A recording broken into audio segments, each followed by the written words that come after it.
We're still in the northern region of Catalonia.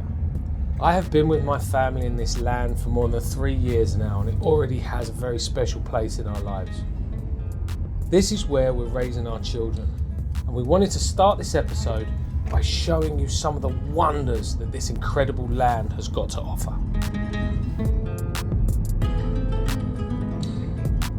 Today we're on our way to Valls, a little town in the region of Tarragona, just south of Barcelona, where we will go and talk about one of the culinary delights of Catalonia, the famous calçots.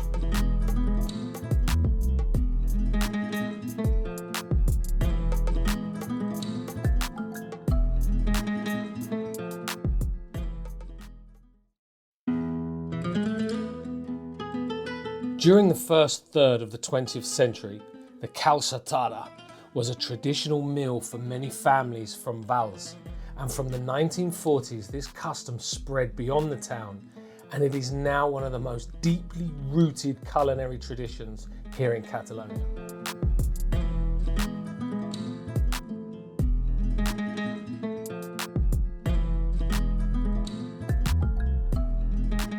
We're going now to the town of Pla de Santa Maria to meet the president of the IGP Calçot de Valls, which is the organisation that regulates the farming, the preservation of the calçots, and is a really cool culinary tradition. We're here in the hometown of calçotadas in Valls. Incredible vegetable, and it's actually got a regional denomination, which means that across Europe it can only come from here, just like champagne or Montgomery cheddar. And I'm here with Dalmasi, who is the head of the calçots regional governing body. Dalmasi. Hola, Daniel. Hola, ¿qué tal? Bon dia, benvingut. Benvingut. Molt bé. Okay, so explain to me about this incredible vegetable and the history of where it came from and the story behind it and how important it is to Catalan culture. El calçot fa 150 anys que un payés, un agricultor, descubrió por casualidad que los grillos pasados por la llama del fuego eran buenos. Y digo, hostia, esto está muy bien. 150 años más tarde, ahora, los restaurantes, las familias, los amigos, el trabajo, y se hacen calçotadas en todas partes. La calçotada tiene una cosa importante, que este hombre, que se llamaba Chat de Benages, es el hombre más importante. Este es el más importante. El primero hombre. Es el primero, Chat de Benages. Sí, sí. Este hombre supo que la calçotada es amistad, alegría, amigos, pasarlo bien, sin ninguna etiqueta ni no. Venga, tú y yo iguales, vamos a comer calçot y eso es lo importante del calçot. Dalmasi tells me that the calçot requires a whole year to be able to be eaten. They plant the seeds in February, and in August they turn the onions in the soil, and then the harvest is finished in about April. Y hasta el abril que cogemos los calçots. Es decir, el calçot es un cultivo lento que dura durante todo un año para que cuando llegue la época que es ahora podamos degustar todo lo que la tierra le da al calçot. Bueno. Si quieres te lo enseño. Sí, por favor. Vamos, cómo sale. Mire, que te he traído. Uno para ti, otro para mí. A ver, Vamos. Te explico. Este vamos a arrancar. ¿Veus? Sacamos. ¿Veus? Esto aquí es una cebolla. Esto es una cebolla que la plantamos, que es esto de aquí. Después la cebolla saca estos grillos y nosotros vamos tirando tierra para que la cebolla, para que el calçot se levante. Si no ponemos tierra, ¿veus? Y esto es así, ¿veus? Mire. ¿Veus? Hasta aquí es la tierra. Yeah. Desde aquí hasta aquí es lo blanco, que es lo que nos comemos, porque le hemos tirado tierra, que es esta tierra de aquí. Esta tierra. With calçots, it's just like champagne. It's the denomination of origin. You can only call an onion calçot de Valls if it is grown in this region and it's certified and carries the label of the IGP, which is the organisation that Dalmasi is actually the president of. What makes it so special is the combination of the soil, the weather, and the particular type of onion, which is what gives it its sweetness and its softness of flavour in the mouth, and without any of the fibrosity. And also they do these 3 inspections a year to make sure everything is going well and it can be certified. So having such a strict inspection system makes it very hard, and you want to make sure that every single calçot that comes out of here has this certification. All the elements must be correct for each one of these onions to make it to your table. So for me as a fine dining chef, my favourite style of cooking is cooking over the fire, outdoors, rustic. And one of the most amazing things I've found eating these is just how the flavour and how sweet they are when you take them off, and then you get the smokiness of the flames and the wood. It's incredible. Why is that? El punto más importante para que el calçot en la boca sea perfecto es, desde que ahora hemos cogido este calçot hasta que nos lo comamos, tienen que pasar 4 días, máximo. 4 días solo. Sí, entre la semana cogemos del campo, el fin de semana se come.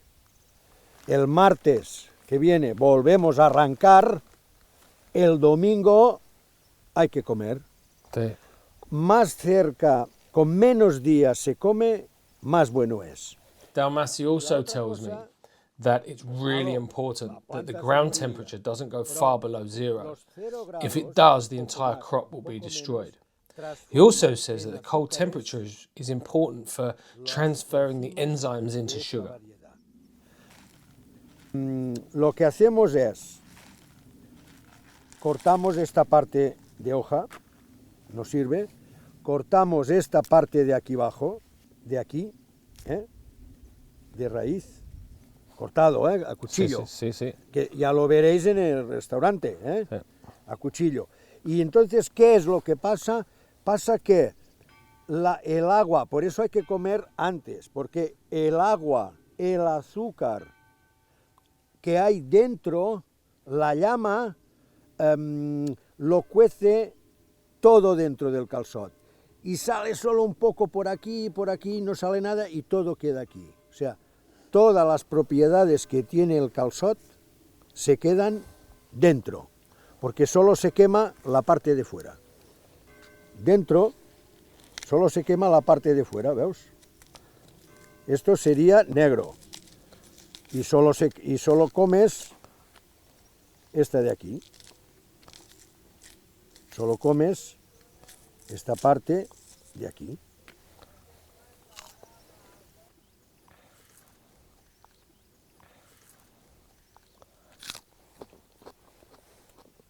Wow. For me, ¿Está bien? I have never come across a complexity with an onion as much as this.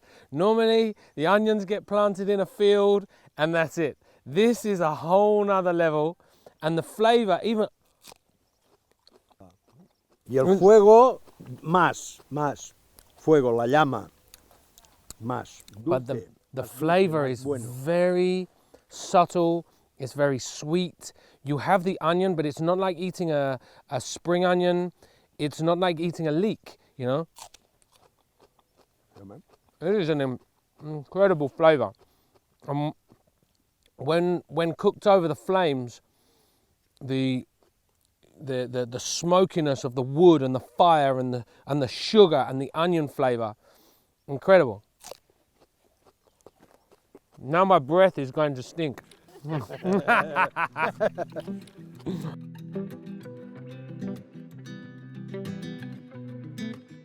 Now we are heading to Dalmassi's warehouse at his farm, where he sells the calçots to families and anyone who wants to enjoy a proper calçotada.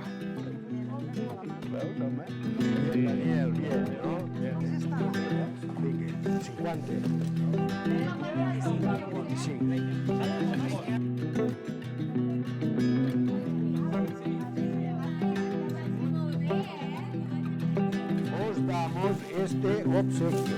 Miren.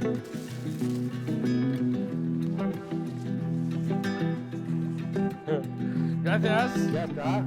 Valls, bien. Molt bé. Valls, aquí, calçot davall. Another interesting fact is the IGP are also working very closely with the Polytechnical University of Barcelona on trying to improve the seeds so they get a better La product. Universidad Politécnica de Barcelona, que es de la escuela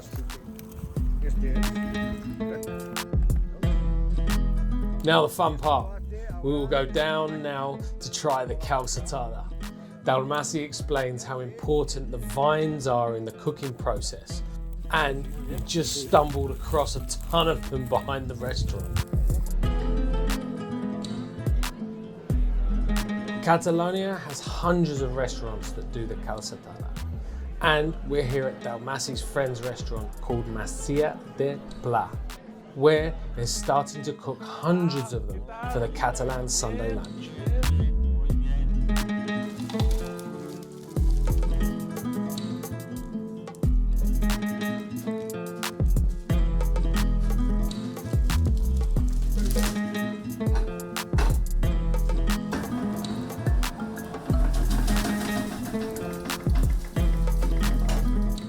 There's always something fascinating about looking at the fire. I'm also thinking that these guys spend their days here cooking hundreds of thousands of calçots. And they're all so proud of what they do and how important this tradition is at this time of year to Catalonia. It's incredibly interesting.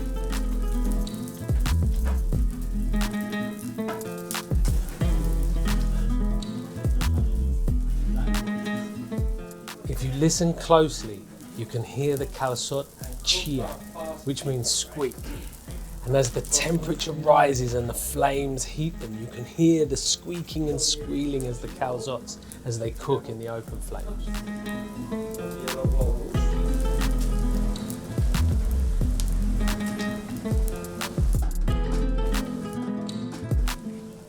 On the last Sunday of January, this town opens its doors in the middle of peak season to the Calçotada festival. People come from all over the region to drink wines produced by the cooperative farms, and of course, calçot eating competitions. We've been told that the winner eats over 200 of them.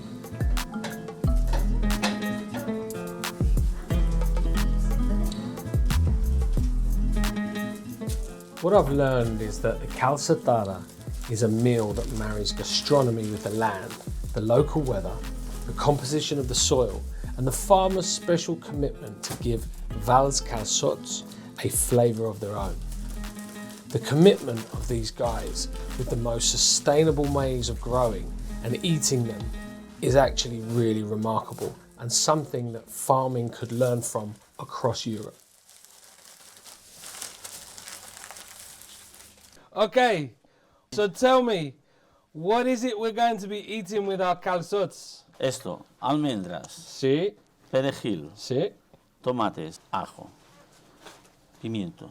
¿Es picante? Un ¿Es poquitín, spicy? Un poquitín. Eso es esto. A esto, Sí. correcto. ¿Con agua o aceite? Con agua. Bueno, Carne. Aquí, bueno. pica un poco. Todo triturado, resultado, con Sí. aceite Sí. de oliva. Sabor fuerte, bueno. ¿Y qué pasa con el vino? ¿Es en aquí o para tomar? Vino después, vino. A caballo.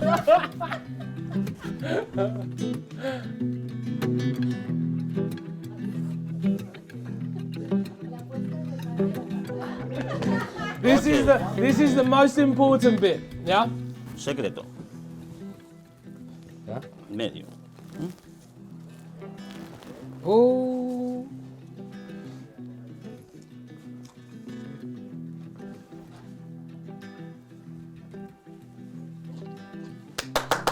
Bien.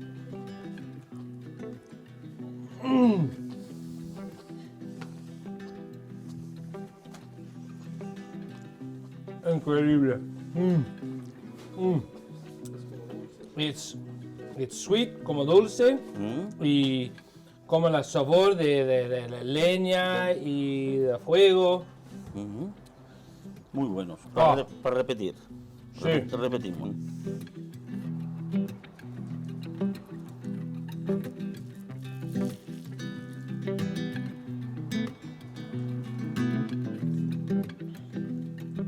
And this is what it is all about.